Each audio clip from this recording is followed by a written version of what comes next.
Bonjour à tous, on continue Masechet Nedarim, Daf Zayin, et on commence à la deuxième ligne. La première ligne, Yesh Yad Letzedaka, On Yad Letzedaka. On avait mentionné dans la Mishnah le din de Yadot au sujet des Nedarim. Yadot, rappelons-le, c'est quelqu'un qui voudrait faire un Neder, mais qui ne dit que la moitié du Neder, que une phrase qui n'est pas complète.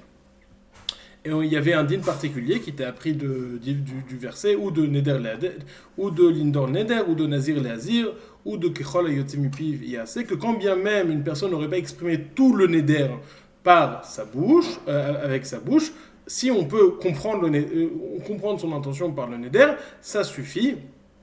Et c'est un bon neder. C'est ce qu'on appelle le din de yad, comme quelqu'un qui tiendrait le manche d'un objet. Yad, bet yad, c'est le manche d'un couteau, la poignée, un objet par la poignée. Quand bien même il ne tiendrait que le manche, quand il soulève ce manche, il y a tout l'objet qui vient avec. Donc c'est comme s'il se saisissait tout l'objet par le manche. De la même façon, le neder peut prendre effet qu'en disant que la moitié de la phrase. On a posé la question hier à partir de Zafvav Amoudbet. Est-ce que ce din de Yad s'appliquait à plusieurs autres dinim, notamment le din de Kiddushin, on a vu, et le din de Péa. Maintenant, on va voir d'autres cas, le cas de Tzedaka, le cas de Hefker, et le cas de Beit Hakise. On va voir ça tout de suite. On me demande la Gemara. Yesh Yad Lei. Il y a une version qui dit Be'erava. Bon, Yesh Yad le Tzedaka ou En Yad le Tzedaka. Est-ce que le din de Yadot s'applique au sujet de la Tzedaka ou pas? Quelqu'un qui voudrait donner de la Tzedaka. Demande la Gemara Echidame. De quel cas parle-t-on? Il y met dama haden zouze li tzedaka ve haden nami. S'il a pointé de l'argent ou des zouz en l'occurrence, il a dit ces zouz seront pour la Tzedaka et cela aussi. Hahu tzedaka atzmahi, ça c'est la même tzedaka, t'en as qui a dit et cela aussi, c'est comme s'il avait dit clairement, c'était de la tzedaka, ça n'a rien à voir avec le din de Yad. Et la kegon d'Amar, hadin, velo amar nami. Il a dit ces zouzim seront de la tzedaka et cela, mais il n'a pas dit et cela aussi. Est-ce qu'il y a un din de Yad, on va considérer que comme que l'argent, la deuxième pile d'argent, les deuxièmes zouzim aussi vont être à la tzedaka ou pas? Mai hadin nami tzedaka kamar. Est-ce qu'on va dire que il a dit ceux aussi sont la tzedaka? Odilma mai ve'adin adin lenafkuta ba'alma kama. Ou peut-être lorsqu'il a veut dire et cela, il a dit et cela c'est pour mes besoins, ce que j'aurais besoin pour les sortir, pour les dépenser. Vedibura ou de l'aske, il n'a pas eu le temps de finir son dipol. On a expliqué hier aussi que lorsque bien que la Gemara présentait le safek comme si le safek était de savoir quelle était son intention, le Ran a précisé plus haut qu'évidemment ça s'appelle Yan Mochiach. Si le din de Yed existe, on sait clairement dire son intention, que ça allait à la tzedaka. La question est de savoir si le din de Yed s'applique ou pas. Quel est le safek? Mi amrinan kevandit kish le korbanot dirti beficha zut tzedaka mal korbanot liyesh le'inyan af tzedaka yesh la'yad ou dilma le valtacher ou deit kosh. Il y a un ekesh, les dinim ont été juxtaposés entre le din de korbanot et le din de tzedaka. Où est-ce que ça a été juxtaposé? Dans le verset, on a dit qu'il dit dans Neder l'Hashem Elohecha lo ta'acher leshalmo ki darosh yidreshenu Hashem Elohecha me'yemar va'aya bechachet. Pardon, ce n'est pas le verset. Motze sefatecha tishmo vasita kasher nadarta l'Hashem Elohecha nedava asher dibarta beficha. Nous dit la Gemara, beficha fait référence à la tzedaka. Et donc il y a un ekesh entre le din des korbanot et le din de tzedaka. Le Ran explique, étant donné que le din de tzedaka n'a pas été dit explicitement dans le verset, mais c'est juste une dracha, on explique que ficha fait référence à la tzedaka, mais ce n'est pas quelque chose d'explicite, donc on a la possibilité de faire un ekesh qu'à moitié et pas complètement. Et donc on se pose la question, est-ce que le ekesh n'a été fait uniquement entre les korbanot et le din de tzedaka uniquement au sujet du din de bal teacher, de ne pas retarder le don, ou alors cela a été dit même au sujet du din de Yad. Et dans les mots, mi amrinan kevan dit kish korbanot dirti veficha zut tzedaka ma korbanot yesh le'inyan af tzedaka yesh le'inyan.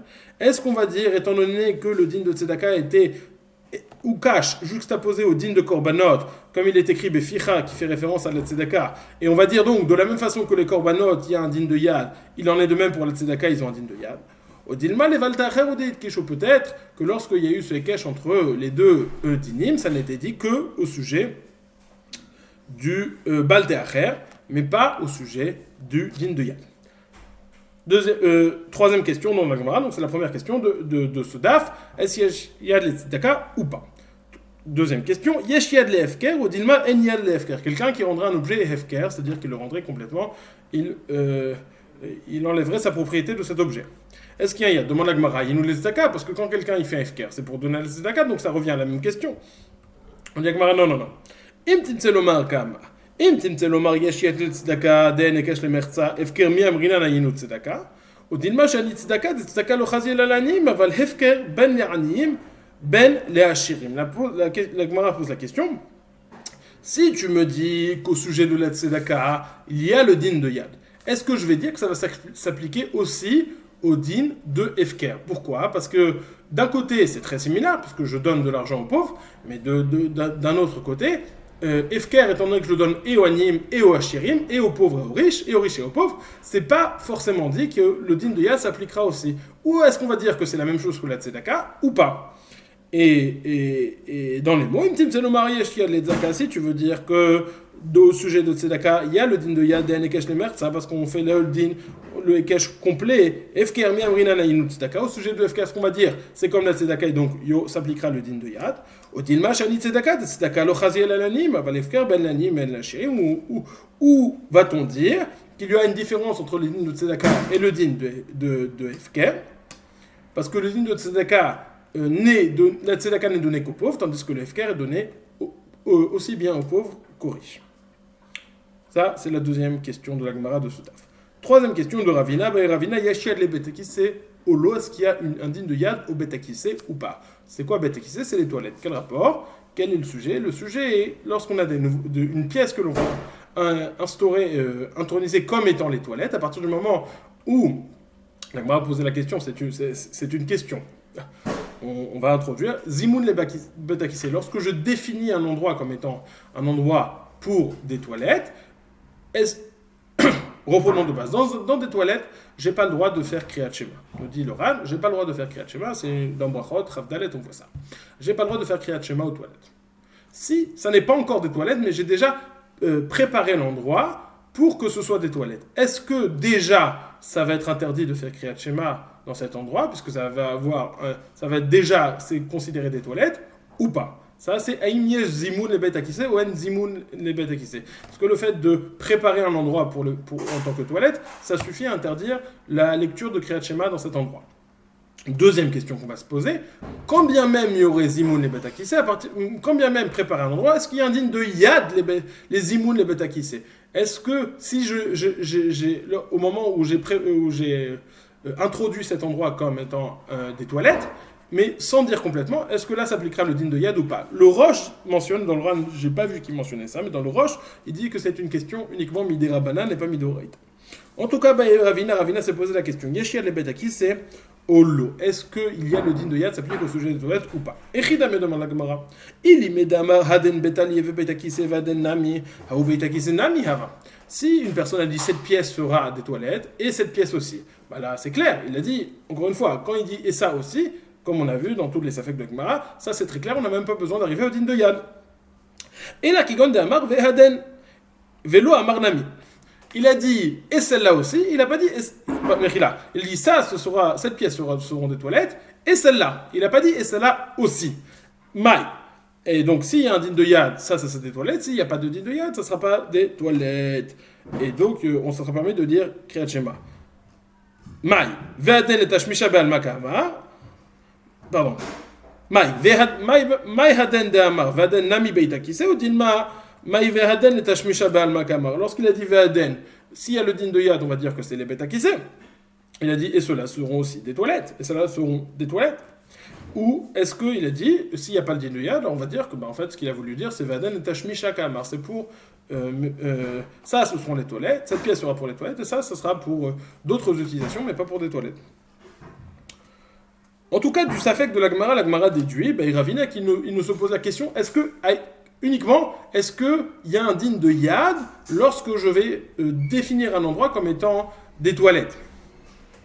Ça veut dire qu'il suppose que le simple fait de définir un endroit comme des toilettes, ça le rend comme des toilettes au sujet de l'interdit de dire Kriyat Shema dedans. Yesh zimoun le betakissé. Sur ça, c'est un lagmara. Michlal de pshitade le ravina de yesh zimoun le betakissé. Ve'ami bayele le ravina. Izminu le betakissé. Mao. Izminu le betach mechatz. Mao. Zimoun moil ou en zimoun moil? du Safek de Ravina, de la question que Ravina pose, je déduis que Ravina pense qu'il est évident qu'il y a un Zimoun le Betakissé, que le fait de définir un endroit comme des toilettes, ça marche, et il devient, les interdits prennent effet. Ve'ami Baïlé les Ravina, Zimoun le Betakissé Maou. Pourtant, Ravina s'est posé la question, s'il a fait une hazmana, s'il a préparé un endroit comme étant un betakissé ou un betamechatz ou un banc ou des toilettes, qu'en est-il? Est-ce que cette invitation, cette préparation, cette définition prend effet, a de la valeur ou un zimun moïl? Alors comment est-ce que Ravina se pose la question alors qu'il a un safek au-dessus de cette question? Il a un safek premier avant cette question. Réponse de la Gemara, Ravina migu chada kamivayele. Chada migu, chada kamivayele. Ravina en réalité se pose la question, une des deux questions il pose. Et en réalité c'est comme ça qu'il pose la question. Zimoun moïl ou en zimoun moïl? Est-ce que le fait de définir un endroit comme toilette, ça a de l'effet, ça prend effet ou pas? Si tu vas me dire que oui, ça prend effet, alors là je vais me poser la deuxième question. Yesh yad ou en yad? Est-ce que le din de yad marche ou pas? Tibaïle, c'est une question qui n'a pas été résolue. Le ran, il y a un long ran sur le côté. Dans tous ces sfécotes qui n'ont pas été tranchés là, il navigue entre les sfécotes, chaque sfék indépendamment, pour savoir comment va être tranché la halakha en fonction de différents principes. Donc là, on a fini de parler des din du yadot. On va continuer à parler avec la dernière ligne qui était mentionnée dans la Mishnah. Mais nous de ani lecha Rabbi Akiva yachocher bezelach. Quelqu'un qui dit mais nous de ani lecha. Alors mais nous de, qu'est-ce qu'il y a comme connotation dedans? Il y a la connotation de nidouille, noudé. Mais noudé. Moi je suis en nidouille par rapport à toi. Alors nidouille, on va voir que ça va être un sujet dans la Gemara. Quelle est on ne peut pas dire la traduction, mais la connotation de ce terme? De façon générale, lorsqu'on parle de nidouille, on parle de quelqu'un qui est excommunié. Nidouille, chérem, ce sont des termes pour définir lorsque quelqu'un est excommunié, parce qu'il a fait une faute, alors il est mis en retrait. Mais là, on va rentrer plus dans... Et on a nidouille, chérem, on a le terme en araméen qui veut dire shamta. Après, de façon générale, on met tous ces termes dans la même boîte. Là, on va voir que la Gemara va dire que chaque mot a une connotation légèrement différente, notamment au sujet des nedarim. On va voir que la première différence qui va être faite dans la Gemara, c'est que s'il a utilisé le terme de shamta, qui veut dire d'être excommunié, ça va pas avoir ça va pas faire un bon neder, parce que c'est pas un terme de neder. Par contre, s'il a dit le terme de nidouille, s'il a utilisé le terme de nidouille, pas de ménoudé, on va voir, de nidouille clairement, et nidouille, c'est une connotation d'éloignement. Alors là, ça va être un bon neder. Et ça va être, on va rentrer dans la finesse des différentes connotations de chaque mot. Et ménoudé, dans la Mishnah, alors on va voir quelle est la mashmou de ménoudé, quelle est la discussion entre Rabbi Akiva et Chachamim. On voit bien que Rabbi Akiva y a chocher bezelach, ça veut dire qu'il tendait à interdire ça, mais Chachamim n'était pas d'accord avec lui. Donc on va voir quelle est la discussion. En tout cas, avant de rentrer même dans cette discussion, Abaye nous dit Moïde Rabbi Akiva linyen malkout she'eno loket dimken ditne Rabbi Akiva machmir. Normalement, lorsqu'on fait un neder et qu'on transgresse le neder, on transgresse l'interdit de lo yachal devaro et on doit recevoir malkout. Abaye déduit du terme employé de la Mishnah qui était yachocher bazelach, il penchait pour interdire. Du fait qu'il penchait pour interdire, ça veut dire qu'il avait un doute, il ne savait pas si c'était réellement interdit ou pas, mais il dit dans le doute, ça doit être interdit. Par contre, quelqu'un qui transgressait ce type de neder, de menouda, nilecha, il ne va pas recevoir malkout. Étant donné que c'est que dans le doute, il ne va pas recevoir malkout. Donc, Rabbi Akiva penche pour l'interdire, mais il ne va pas être puni de malkout sur cela. Il ne va pas recevoir des coups sur cela. Amar Abaye, menouda nilecha, je reprends la gloire. Menouda nilecha, Amar Abaye, modé Rabbi Akiva linyan malkout, she'eno loket, imken nitne Rabbi Akiva machmir. Abaye nous dit, Rabbi Akiva est d'accord au sujet de malkout, il est d'accord avec l'opinion de Rabbanan de nous dire qu'il ne reçoit pas malkout, quelqu'un qui transgresse son neder. Deimken ditne Rabbi Akiva machmir, parce que si c'était le cas, on aurait dû dire Rabbi Akiva est machmir, pas il penche pour être machmir, mais il est machmir. Réellement, il pense que c'est un neder qui prend effet. Amarav Papa. Maintenant, on va rentrer dans la question qu'on a précédemment énoncée. Amarav Papa. Benadina minach dekula almalo yiplige de asur. Quelqu'un qui dirait je suis Nadina Minach. Nadina, c'est une connotation de nidouille que le Ran explique. le nidouille a la connotation de s'éloigner. C'est comme si un homme disait je m'éloigne de toi. Le Ran précise qu'il doit finir shani ochelecha, shani toamlecha pour que ça soit pas yaden shel mochichot. Ok. En tout cas, sur le terme de nadina minar, qui a une connotation de nidouille, qui a une connotation d'éloignement, nous dit Rav Papa, koulé alma lo yupligé de asur. Tout le monde est d'accord que c'est interdit. À un côté de la pièce. Mais shamta minar. Les koulé alma charé. Par contre, c'est d'utiliser le thème de shamta. Alors là, tout le monde est d'accord que c'est permis parce que c'est un terme d'excommunication et ça, d'excommunion, et ça, c'est pas un terme qui peut être utilisé dans un éder. Donc quelqu'un qui dit nadina minar, benadina minar, c'est interdit. Quelqu'un qui dit meshamtana minar, selon tout le monde, c'est permis. Bemaï plié, quelle est la marloquette? Bemenoudé anilecha. Lorsqu'il a dit menoudé, la marloquette entre Rabbi Akiva et Rabbanan, c'est est-ce que menoudé, ça appartient à la catégorie de nadina ou est-ce que ça appartient à la catégorie de meshamtana? Est-ce que ça fait référence à un lachon de harchaka, d'éloignement, ou est-ce que ça fait référence à un lachon de shamta, et donc le neder n'est pas bon. Rabbi Akiva avait un doute, et donc c'est pour ça qu'il va trancher que c'est interdit même s'il reçoit pas mal coûte, tandis que Rabbanan pense que ça fait référence au terme de shamta, c'est pour ça que c'est permis. Rabbi Akiva savoir l'ishna de nidouya, ou Rabbi Akiva pense que ça fait référence au lachon de nidouille lorsqu'on dit menoudé, et donc ça pourrait être un bon neder, et Rabbanan savrait l'ishna de meshamtana, tandis que Rabbi Akiva pense que c'est un lachon de shamta. On a donc, selon Rav Papa, tout le monde est d'accord sur les grandes lignes. Les grandes lignes sont que nidouille c'est interdit, shamta c'est permis, et on cherche à savoir si menoudé appartient à quelle catégorie. On va avoir une autre explication qui nous dit que nidouille, selon tout le monde, c'est interdit. Je ne suis pas sûr de ce que j'ai dit avant exactement, mais en tout cas, ce que je voulais dire, c'est que nidouille, c'est un bon neder et c'est interdit. Shamta, c'est permis, et on veut savoir si menoudé, à quelle catégorie ça appartient. On va avoir une autre explication qui nous dit que nidouille, c'est un bon neder et donc c'est interdit.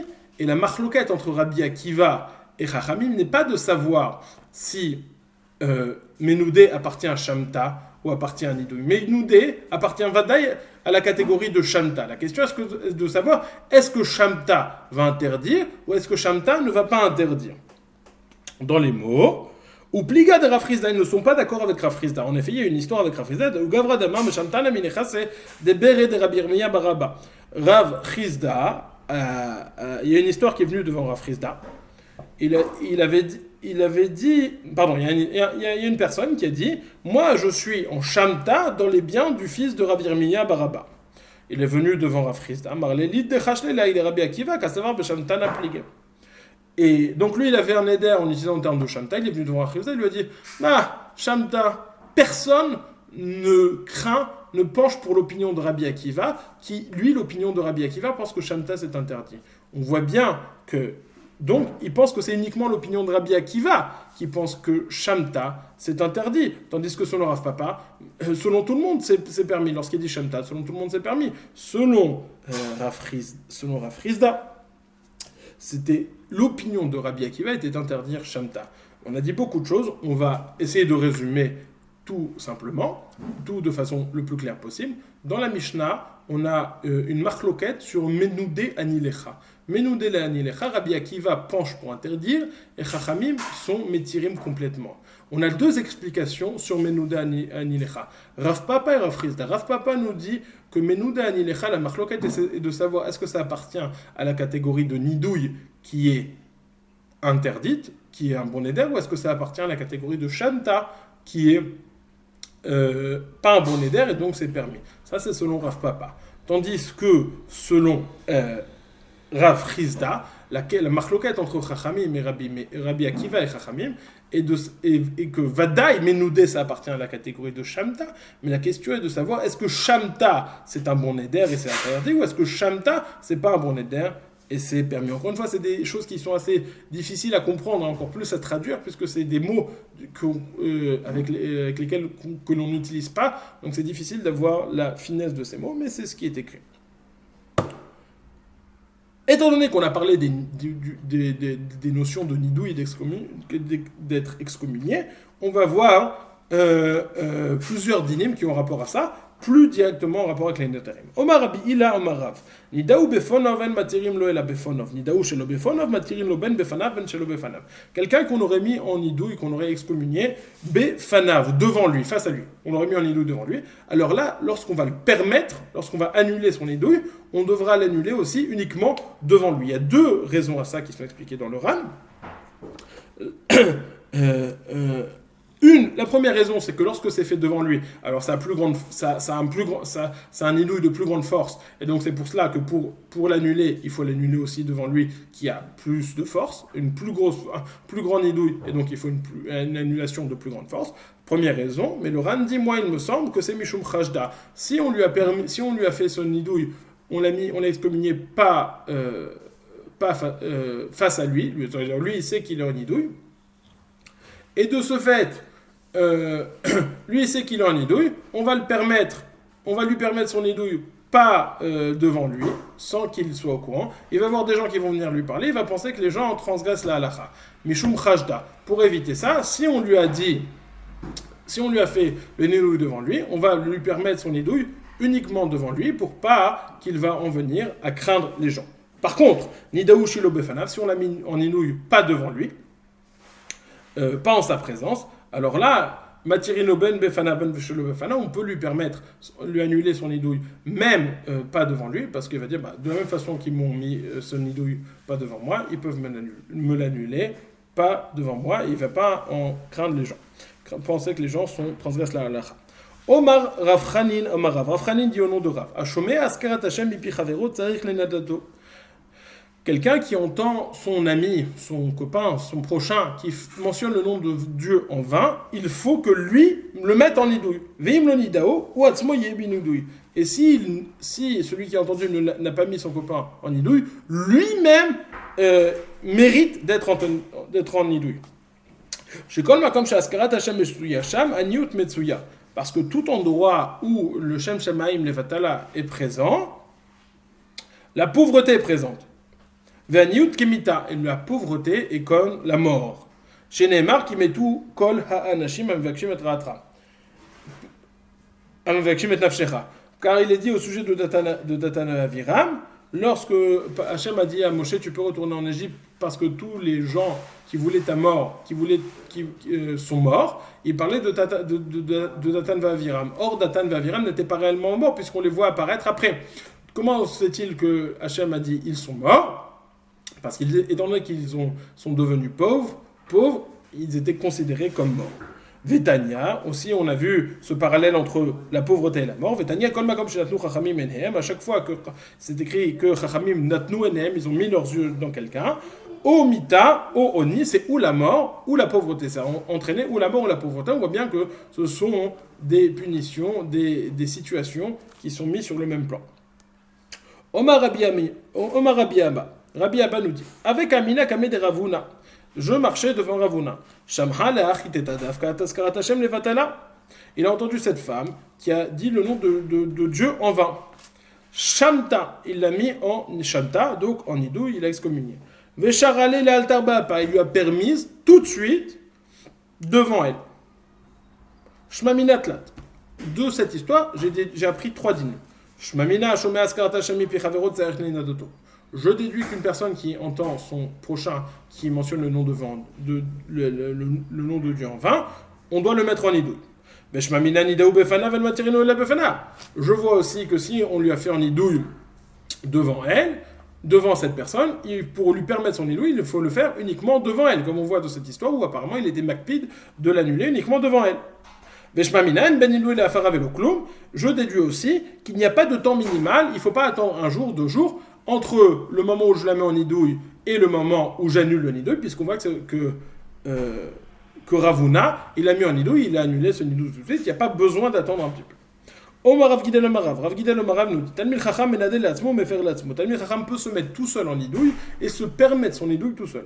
Demande à Gemara Pshita, c'est évident, s'il peut permettre le nidouille aux autres, pourquoi est-ce qu'il ne pourrait pas se le permettre à soi? Maoud et Teima, en Chavush metiratzmo be'et asurim, comme Hashman. Koresh dit, un captif ne peut pas se libérer tout seul. C'est vrai qu'il peut permettre le nidouille des autres, mais il ne peut pas se permettre son nidouille à lui. Il ne peut pas se sortir tout seul de prison. C'est ça que ça vient nous enseigner, que dans ce cas-là, le Talmid Chacham le peut. Heichidame. De quel cas parle-t-on? Comment on a une histoire qui était similaire? Qui a des Marzoutra Chassida qui mechayev barberav shamta. Comme cette histoire avec Marzoutra Chassida, lorsqu'il était chayav, lorsqu'il devait rendre chayav un rave du Beth Midrash, il devait le mettre en nidouille. Mais shamet nafshe bereisha vadar meshamet barberav. Il se mettait lui-même en nidouille d'abord, et après seulement, il mettait en nidouille le rave qui devait mettre qui était chayav de nidouille. Pourquoi il fait ça? Le Roche dit que Mishum Kvod Torah, quand bien même la personne qui était face à lui était chayav de nidouille, étant donné que c'était un Talmid Chacham, ça représentait le Kvod Torah, donc c'est pour ça qu'il se mettait d'abord en nidouille, puis après il mettait en nidouille l'autre. Vechiaïl le bêté, lorsqu'il montait à sa maison, Charele Nafsha Vadar Charele, d'abord il s'annulait à lui-même le nidouille, et après il annulait le nidouille de ce barberav. En tout cas, que voit-on? Que Marzoutra Chassida, il se mettait en nidouille tout seul, et il se permettait son nidouille aussi tout seul. Qu'avons-nous donc vu aujourd'hui? On a vu la question, est-ce que le din de Yad s'applique à d'autres dinim, pas seulement le ner, donc on a rajouté aujourd'hui Tzedaka, Hefker, Beita Kissé, Tzedaka, Hefker et les toilettes. On rajoute des deux dinim qu'on a vu hier qui étaient Kiddushin et PA. Et puis après, on a expliqué de deux façons la marloquette entre Menoudé. Comment est-ce qu'on comprend la marloquette de Menoudé? Est-ce que c'est savoir si ça appartenait à la catégorie de Nidouille ou de Shamta? Ou est-ce que la question était de savoir est-ce que Shamta est un bon éder ou pas? Puis après, on est parti sur les halachot des excommunions, qui est de savoir de Nidouille. Si on a vu le din numéro 1, si on a fait un Nidouille devant une personne, on peut annuler ce nidouille uniquement devant cette personne. On a vu aussi que si quelqu'un entendait le Shem Shamaim qui était mentionné, les Vatala, il devait mettre en nidouille cette personne. Et les deux derniers dinim qu'on a vus, on n'a pas besoin d'attendre entre le nidouille et son annulation. Et un Talmid Chacham peut se mettre en nidouille tout seul et se permettre d'annuler son nidouille tout seul. Bonne journée!